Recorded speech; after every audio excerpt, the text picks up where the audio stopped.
사람들이 쓰는 말들 중에 어디 어디에 입성한다 이런 말이 있습니다. 성에 들어간다라는 말인데요. 어디에 들어가게 되었다라는 좀 긍정적인 의미로 많이 쓰죠. 그것이 학교이든 또 뭐 좋은 직장이든 아니면 살고 싶었던 어떤 지역이든 안착했다라는 것에 그 의미를 둡니다. 그런데 입성을 하려면 거기에 맞는 준비를 해야겠죠. 준비된 사람이 입성할 수 있다는 것입니다. 오늘 본문도 구약 성경에 예언됐던 왕으로서 예수님께서 예루살렘에 입성하시는 장면입니다. 예수님도 예루살렘에 입성하시면서 준비하신 것이 있습니다. 예수님께서 예루살렘에 들어가시는 그것 자체가 굉장히 큰 의미죠. 사실 더 많이 준비해야 될 사람들은 예수님을 맞이하는 예루살렘 사람들. 오늘 본문을 보면 예루살렘에 입성하시는 예수님을 우리가 영적 예루살렘이잖아요. 어떤 모습으로 예루살렘에 입성하신 예수님을 맞이해야 하는지, 신앙생활 하면서 살아가는 우리들 삶 가운데 우리가 가지고 있고 또 지녀야 될 예수님 맞이하는 모습이 무엇인지 우리에게 잘 말해주고 있습니다. 첫 번째는 주님을 찬양하라는 것입니다. 예루살렘에 입성하시는 그 예수님, 겸손의 모습으로 오신 겸손의 왕이신 예수님을 찬양해야 한다라는 것이죠. 예수님은 진정한 왕이십니다. 만왕의 왕이시며 만주의 주이십니다. 그런데 사람들에게 보이시기는 겸손의 왕으로 오셨습니다. 스가랴 9장 9절에 예언된 그 말씀을 예수님께서 성취하기 위해서 이제 나귀를 타셨는데요. 9장 9절에 보면 시온에 따라 크게 기뻐할지어다. 예루살렘에 따라 즐거이 부를지어다. 보라 내 왕이 내게 임하시나니 그는 공의로우시며 구원을 베푸시며 겸손하여 나귀를 타시나니 나귀의 작은 것 곧 나귀의 새끼니라. 여러분, 예수님은 겸손의 왕이신 줄로 믿으시기 바랍니다. 겸손의 모습으로 나귀 새끼를 타고 예루살렘에 입성하시죠. 큰 마차 또 큰 말을 타고 정말 전쟁에서 이긴 장군처럼 위풍당당하게 오신 것이 아니라 겸손의 왕이시기 때문에 겸손의 모습으로 나귀를 타고 오셨습니다.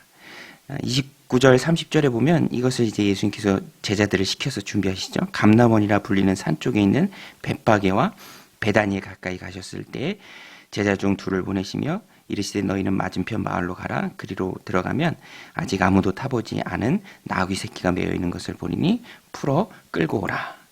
벳바게와 베다니, 예루살렘에서 1.6km 정도 떨어진 곳입니다. 뭐 지금도 1.6km면 먼 곳이 아니잖아요. 당연히 가깝게 걸어갈 수 있는 곳인데 이제 거기서부터 나귀를 준비하신 것을 보면 예루살렘 백성들에게 이 모습을 또 예언의 성취를 보여주시면서 그 백성들로 하여금 깨달으라는 메시지입니다.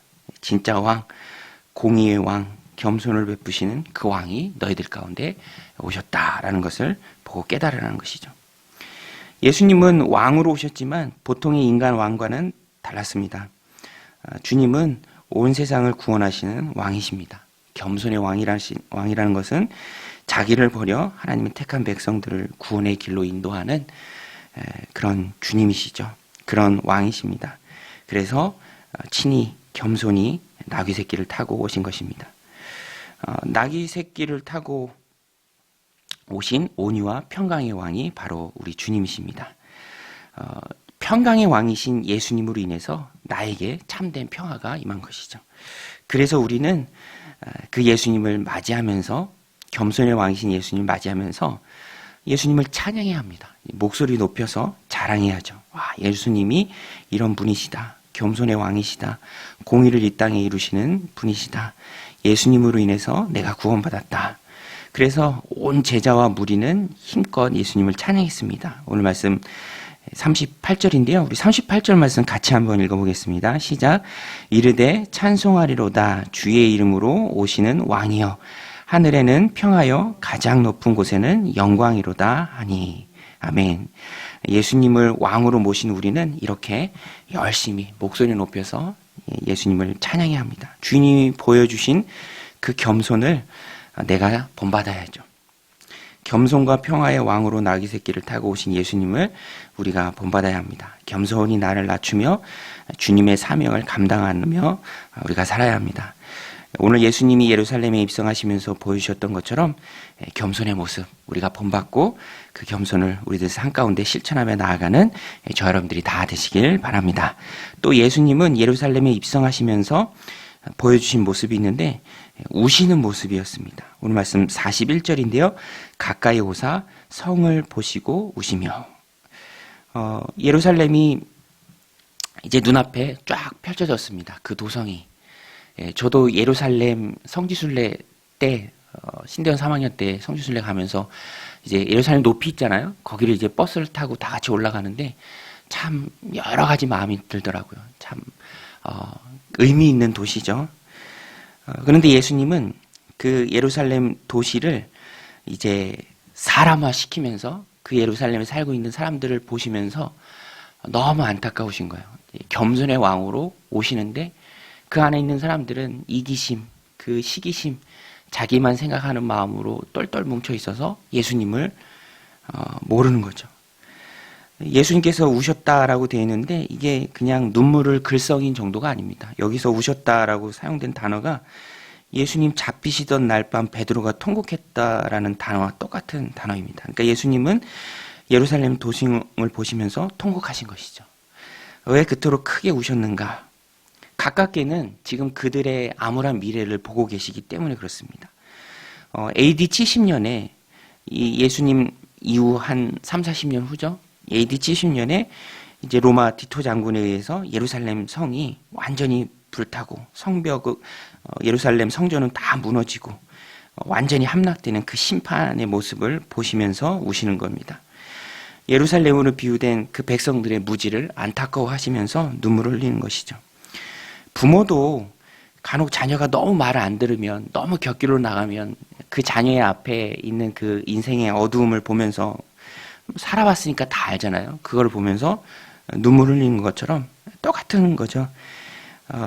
너무 암담한 그들의 미래를, 암울한 미래를 보시면서 예수님께서는 눈물을 흘리십니다. 평화를 모르는, 평화의 왕이 오셨는데도 평화를 모르는 그들의 모습. 자기들 기득권에 취해서 그것을 지키기에 급급해서 예수님을 배척하고 결국에는 십자가에 못 박는 길로 나아가는 그들의 모습. 지금 예수님이 오셨지만 그 도성 안에는 보이지 않지만 예수님을 죽이려는 그 공모가 조직적으로 일어나고 있습니다. 그런 사람들의 무지한 영적 상태를 보시면서 예수님이 통곡하고 계십니다. 주님의 말씀에 안타까움이 배어있죠. 42절, 44절입니다. 이르시되 너도 오늘 평화에 관한 일을 알았더라면 좋을 뻔하였거니와 지금 내 눈에 숨겨졌도다. 날이 이를지라 내 원수들이 토둔을 쌓고 너를 둘러 사면으로 가두고 또 너와 및 그 가운데 있는 내 자식들을 땅에 메어치며 돌 하나도 돌 위에 남기지 아니하리니 이는 내가 보살핌 받는 날을 알지 못함을 인함이라 하시니라.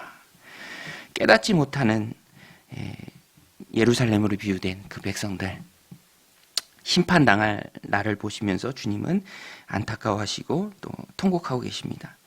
주님의 눈물이 주님의 큰 슬픔임을 잘 말해주고 있습니다. 여러분, 주님 앞에는 예루살렘에 입성하시는 그 주님을 맞이하는 사람들은 두 부류입니다. 기뻐서 그 기쁨을 나의 기쁨으로 알고 즐거워하여서 겸손의 왕으로 나귀를 타고 오시는 그 예수님을 힘껏 찬양하는 사람들이 있었고요. 또 예수님께, 주님께 큰 슬픔이 되는 사람들이 있었다라는 것입니다. 여러분, 오늘 우리는 주님을 맞이하면서 주님의 큰 기쁨이 되어야 할 줄로 믿습니다. 슬픔이 아니라 기쁨이죠. 우리가 늘 고백하는 찬양처럼 나 주님의 기쁨 되기 원하네 라는 그 마음이 그래서 우리 안에 늘 있어야 합니다. 어떤 분이 하나님 앞에서 자기의 가진 신앙의 다짐을 고백해요. 저는 하나님 앞에서 일감이 되기보다는 일꾼이 되기를 원해요. 그렇게 고백하는 모습을 들은 적이 있습니다. 참 좋은 고백이죠. 일감이 되기보다 일꾼이 되자. 참 좋은 신앙의 다짐입니다. 오늘 우리의 다짐이죠. 주님께 슬픔을 드리는 자가 아니라 깨닫지 못하고 슬픔을 드리는 자가 아니라 깨닫고 기쁨을 드리는 자들이 되어야 합니다. 우리는 존재 자체로 주님께 큰 기쁨이 됩니다. 스바냐 3장 17절인데요. 너의 하나님 여호와가 너희 가운데 계시니 그는 구원을 베푸실 전능자이시라. 그가 너로 말미암아 기쁨을 이기지 못하시며 너를 잠잠히 사랑하시며 너로 말미암아 즐거이 부르며 기뻐하시리라. 여러분, 오늘 우리는 존재 자체로 주님께 큰 기쁨이 되는 줄로 믿습니다. 자녀이기 때문에 자녀가 뭘 하고 안 하고를 떠나서 부모에게 큰 기쁨이죠. 그런데 우리는 그 기쁨이라는 게 상호작용이잖아요. 나를 기뻐하신 주님 앞에 주님 맡겨주신 내 일에 내가 더욱더 충성하면서 더욱 큰 기쁨을 주님께 드릴 수 있습니다. 사도행전에 보면 스데반 집사님이 그랬죠. 맡겨주신 복음사역에 충실했습니다. 그러니까 어떠한 어려운 가운데서도 항상 주님 편에 설 수 있었고요. 또 많은 사람들이 위협하는 가운데도 스데반 집사님의 얼굴은 해처럼 빛났습니다. 주님의 큰 기쁨이 스데반 집사님 얼굴에 해처럼 빛나는 영광으로 나타나는 것이죠. 마지막 순간에는 예수님이 하나님 우편에서 서 계신 것을 보셨어요. 이 성경에 나오는 예수님은 항상 하나님 우편에 앉아 계신 분이거든요. 그런데 서서 우리가 얘기하는 것처럼 버선발로 스데반 집사님을 맞아주시는 주님이 가장 기뻐한 사람의 모습이죠. 가장 큰 기쁨을 주님 앞에 드린 사람의 모습입니다. 이것은 우리가 하나님 우리에게 맡겨주신 그 사명에 충실하게 나갈 때 주님이 더없이 기뻐하신다는 것입니다.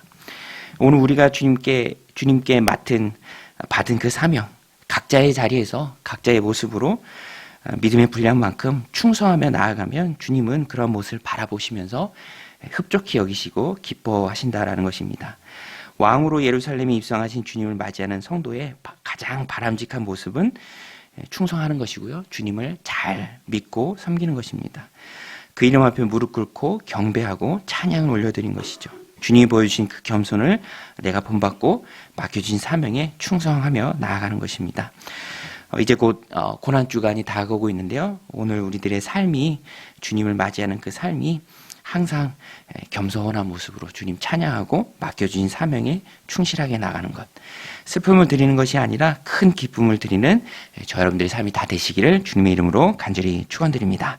우리 같이 말씀 붙들고 기도할 때 예루살렘 입성하신 그 예수님을 만난 우리의 모습이 기쁨이 되기를 원합니다. 맡겨주신 사명에 충성하며 나아가길 원합니다. 하나님, 슬픔을 드리는 것이 아니라 나로 인해서 흡족해 하실 주님을 기대하며 또 기쁨으로 주님께 나아가는 오늘 하루 우리의 삶이 되게 하여 주옵소서. 기도해 주시고요. 오늘 우리 조대성 선교사님 네팔로 가는데 그의 가정 가운데 하나님께서 지켜주셔서 또 안전하게 네팔에 잘 정착할 수 있도록 또 어린 아진이 그 가족 하나님께서 지켜주시도록 우리 같이 한번 또 기도하며 나아가겠습니다. 함께 기도하시겠습니다.